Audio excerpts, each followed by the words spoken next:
U.S. President Donald Trump says Washington will begin a new operation to free ships stranded in the Strait of Hormuz on Monday. He's calling it a humanitarian gesture to help neutral countries caught up in the U.S.-Israeli war with Iran. Soon after his comments, however, there were reports of a tanker being attacked, while Iran warned the U.S. Navy to stay clear of the area. Tehran has blocked nearly all shipping from the Gulf for more than 2 months.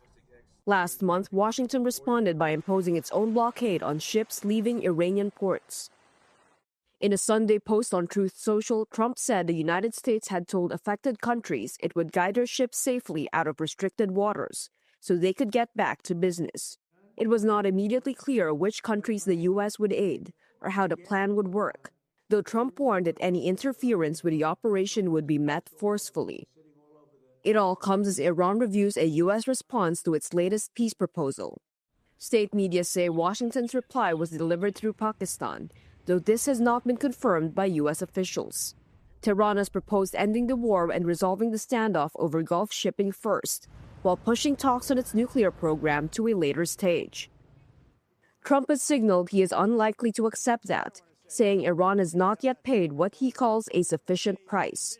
The United States and Israel halted airstrikes on Iran 4 weeks ago and held one round of talks, but efforts to resume negotiations have stalled.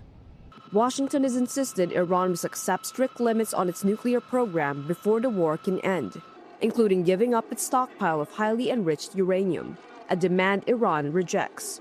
The standoff has driven a surge in global energy costs, with about a fifth of the world's oil and gas normally flowing through the Strait of Hormuz.